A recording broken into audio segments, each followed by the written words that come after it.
My stepdaughter tried to move her grandma into our home against my wishes, leading to CPS drama, ultimatums, and a test of my marriage. I, 33 male, have been married to my wife, Lana, 36 female, for about a year, and we were in a relationship for 2 years before that. Lana has a teenage daughter from a previous marriage, Becca, 15 female, and let's just say that Becca doesn't like me. Lana has been divorced for about 6 years from her ex-husband because he'd been in an affair with a coworker of his, and she caught them in her own bedroom red-handed. That effectively put an end to their 7 years of marriage. They'd been together since college and even had a daughter together, so that was a huge shock for Lana. And she didn't date anyone for quite some time after her divorce, until we met at a common friends party and got along really well. I asked her out, and that was when she finally decided to give men and relationships another chance, which is something I'm really grateful for. So we began dating and then got into a serious relationship. And after around 7, maybe 8 months of being together, she introduced me to her daughter. I tried to be nice to Becca for the first few months, but it wasn't easy given how she absolutely seemed to loathe my very existence. She would be rude to me all the time. Whenever I tried to speak to her, she'd reject all my attempts to be her friend, and she'd sometimes just leave the room when I'd enter. It got tiring after a while, so I decided to talk to Lana about it, and she told me that Becca hadn't been coping well with the divorce at all and still believed that she and her ex-husband could get back together. They shared joint custody of their daughter, but since her ex-husband had a busy work schedule, she could only spend the weekends with her dad, and for the rest of the week, she would stay with Lana and Lana's mom. Lana's dad passed away when she was little, and after his demise, my mother-in-law moved here with Lana, so her mother was the only family she had. My mother-in-law, Kathy, 58 female, doesn't like me either, and while her behavior has been less outrageous than Becca's, it's still unfair because I haven't been anything but nice to them. My only fault in this situation is that I married Lana, and that's why they hate me because, for whatever reason, both of them think that Lana should have given her ex-husband another chance and patched up. But instead, she chose to leave him and move on with her life. And I'm somehow the bad guy here because I was part of the process of moving on and prevented her from ever returning to her ex-husband. My mother-in-law and Becca are both quite fond of the guy, and the longer Lana stayed with me, the worse their behavior towards me was because, according to them, I was the only obstacle standing in the way of Lana and her ex-husband's reconciliation. The fact that the guy had been cheating on my wife for God knows how long didn't matter to them. But after our first year together, I made my peace with it and accepted that Becca and Kathy were just never going to like me, and that's just how it is. No matter what I did and how nice I was to them, they wouldn't accept me because, in their opinion, I was the guy who was responsible for making sure that Lana didn't get back with her ex, which is supposed to be a bad thing for whatever reason. Eventually, despite Kathy and Becca's best efforts, Lana and I ended up moving in together and have stayed together against all the odds. I don't speak to Kathy at all and try not to visit her, and when she visits us, I leave the room because I don't want to be in her presence at all.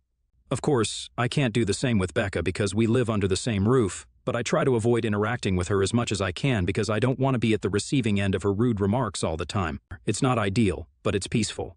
And before anyone starts blaming Lana for how she's raised Becca, I'd just like to say that my wife has gone above and beyond in trying to discipline her daughter. But sometimes some kids just don't care about anyone except for themselves, and Becca unfortunately happens to be one of those kids. She's selfish and cruel, and every time Lana tries to reprimand her and teach her to be more respectful towards me, Becca turns it around on her and brings up the divorce and blames her for whatever happened, despite knowing full well what really happened. Lana doesn't have it in her to continue fighting with her daughter when she says things like that because she just breaks down into tears, and I have to end up consoling her.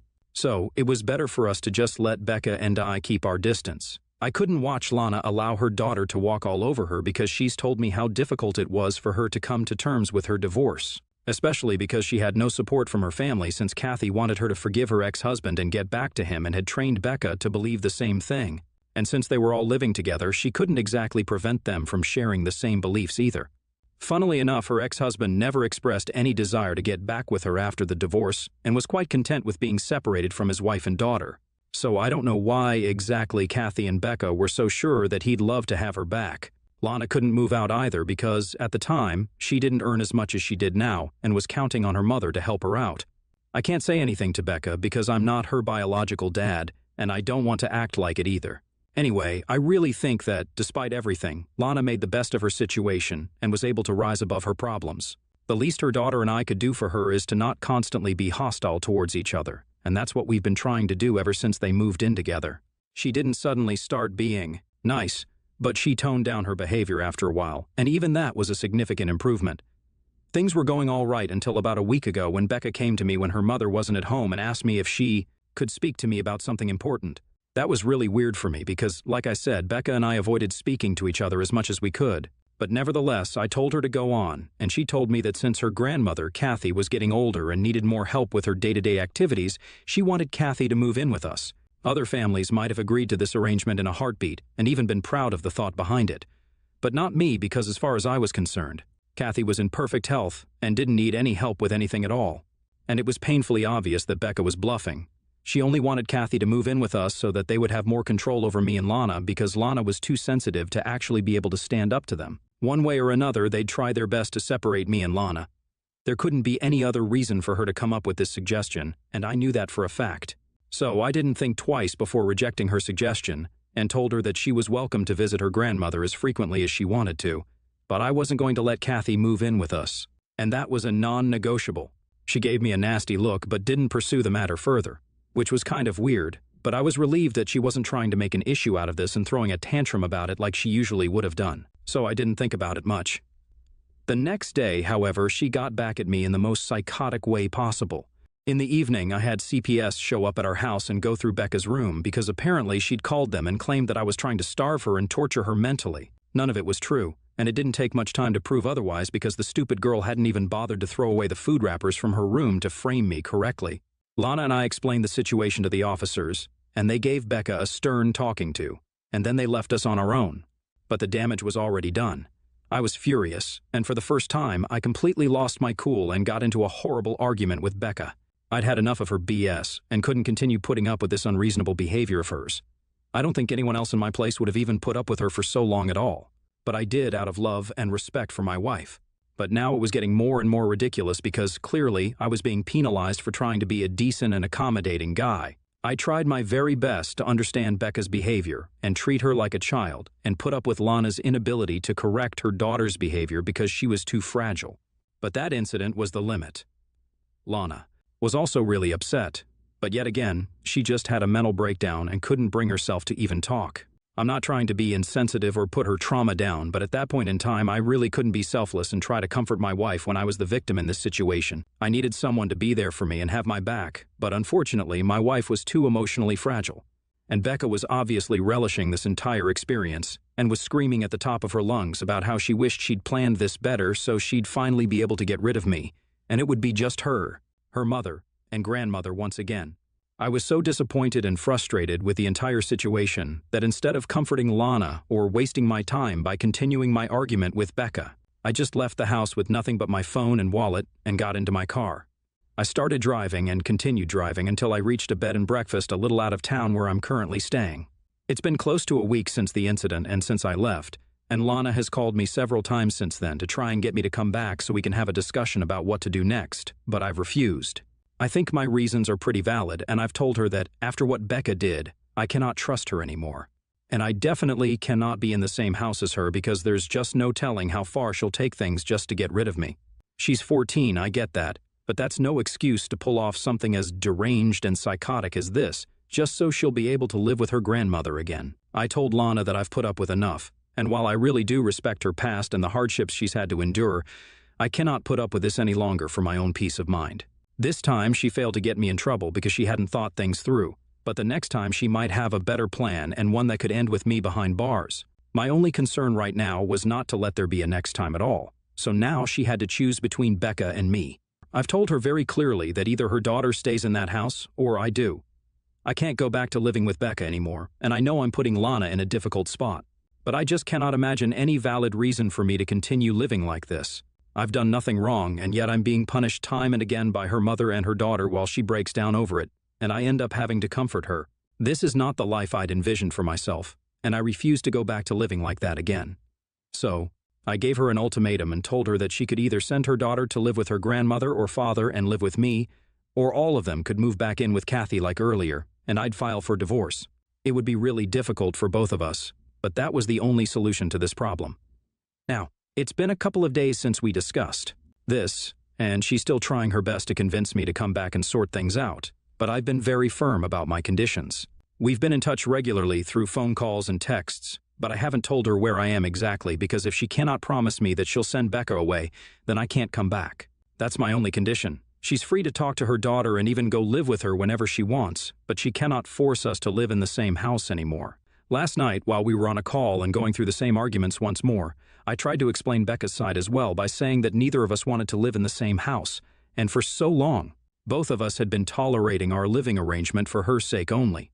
But now that Becca had crossed a line, it clearly meant that she wasn't willing to live this life either, and that she had to let one of us go for our own good. Once again, Lana started crying and told me that she couldn't do either of those things because she loved us both and didn't want to lose either of us. She'd grown to love me more than her husband and couldn't imagine a life without me, which was really touching to hear and made me feel better since I'd really begun to believe that our relationship was doomed. But she also told me that she couldn't let her daughter go either because, even though she was being a crappy human being right now, there was a time when Becca was the only person who could cheer her up. And even through the divorce, she tried to be there for her despite her belief that Lana should have gone back to her ex-husband, so she couldn't just pick one and let go of the other. She told me that she feels completely lost since she's trying to hold her family together, but it's all falling apart. Becca has been trying to persuade Lana to leave me while I've given her this ultimatum to deal with, and she confessed that she has no idea what to do anymore, and feels like she's failed as both a mother and a wife. I felt really awful when she was telling me what she was going through and felt like part of this was my fault for giving her an ultimatum. I can't imagine anyone who'd know whom to pick between their spouse and their child, especially in a situation like ours. I feel like a total jerk for demanding that she choose, but at the same time, what else can I do? Anyway, I feel just as lost as she does, and so I need help from the Reddit community right now. AITSA for asking my wife to pick between living with me or living with her daughter after my stepdaughter made a false complaint to CPS against me. Update 1. Hi everyone, thanks a lot for the advice. Although I would like to touch on one subject and say that my wife is an emotionally fragile person, and she is well aware of it, and so am I. So, the hatred against her for being a bad mother or a bad wife is kind of harsh because she's been through something really awful, and in spite of that, she's managed to build a life for herself and her daughter. Her family didn't support her emotionally when she needed it the most, and she was literally cheated on by a man she'd known for half of her life. So of course, she's easily triggered when it comes to her failed marriage, and especially when she has to hear those same things again and again from her own loved ones. I'm not saying that it's okay for her to not teach Becca how to behave herself and be a better human being, but I do think everyone should cut her some slack because she's been through a lot. I know being fragile isn't something that excuses everything, but at least it explains her behavior, and I know she feels awful about it but just didn't have the capacity to do anything about her situation. That being said, I also do think that I did the right thing by standing my ground and refusing to take back the ultimatum. The day after I read the comments on my original post, I called Lana up and told her that I was sorry that she was feeling upset about everything, but there was real danger in store for me if I continued to live with Becca, and I couldn't afford that. I told her that I'd always love and respect her, but this was where I drew the line, and she needed to make a decision for herself once and for all because she can't just let Becca walk all over her time and again simply because she's her daughter. That's not going to end well for anyone involved, least of all me, because she's proven that she's capable of anything just to get her own way. I didn't say much, but I just told her to do whatever she thinks is the right thing to do in a situation like this, and she said that she just needed some more time to think about it, and I agreed. Finally, after almost 2 weeks of living separately, I received a call from Lana yesterday, and she told me that I could come back home today because Becca has moved out and is living with Kathy now. So I went back home, and she really was gone, which was a relief because after several years, I finally felt like I could breathe freely in my own house once again. After some time, Lana and I sat down, and she told me how her last discussion with Becca had gone about 2 days ago. She'd sat her daughter down to at least get an apology out of her in case that would change my mind and I'd give her one last chance, but Becca refused and even said that if she had the opportunity to redo it, she'd execute her plan a lot better this time. Lana was shocked at the sheer audacity of a statement like that and the brazenness with which she said it. So, she tried to explain to Becca that her behavior was seriously messed up, but instead of hearing her out, Becca lashed out at her and said that if Lana wanted to stay married to me even now, then she was free to do so. But she'd make sure that she separated us one way or another so she could reunite her parents. Then Becca stormed out of the house and left to spend the night at Kathy's place while Lana called her ex-husband up for the first time in ages to ask him if he'd be willing to extend Becca's stay at his place that weekend so she'd be able to buy some more time for herself so she could sort out this mess. But unfortunately, she received the shock of her life when her ex-husband informed her that he's moved to the suburbs and since it's a little far away from our current home, Becca hasn't visited him for a good few months. The last time he saw her had to be about 4 or 5 months back, which is around the time that he introduced her to his new girlfriend. Since then, she's barely been in touch with him, and comes up with an excuse not to visit him every weekend. He wanted to discuss this with her, but didn't have the time to do so, which is why Lana never found out. Despite the situation, she asked her ex-husband if he'd be willing to let her live with him for a couple of months until she was able to sort out this mess with me. But he refused because his new girlfriend wasn't comfortable with the idea of being a parent, and she was relatively younger. So he couldn't risk the relationship right now and told Lana that he hoped they'd understand where he was coming from. "Yeah, mate, we sure do. You're coming from the land of jerks who think making sure your young hot girlfriend is comfortable with you is more important than taking care of your daughter who's well on her way to turning into a teenage delinquent." After that phone call, Lana called Kathy and found out that, instead of going to her father's place, Becca had been going to Kathy's place instead. And it finally made sense as to why exactly she'd suddenly started acting out so randomly. Kathy proudly bragged about how it was her idea to call CPS on me and get me kicked out somehow so she could move in instead. And they'd all be one happy family once more. The woman was so delusional that she said that the real reason Lana's ex-husband even had a new girlfriend now was because she'd remarried. So, the only solution was to break Lana's marriage first, and then her ex-husband would readily come running back to her as soon as she was single. It was a foolproof plan, according to them. And it really made me wonder how a woman like Kathy had raised someone like Lana, because clearly there was something wrong with her, probably old age or too many soap operas, but she was out of her head and was succeeding in her mission to turn Becca into a mini-her as well. This is why Lana decided to cut her losses for the time being and deal with one problem at a time, the situation with our marriage being the first.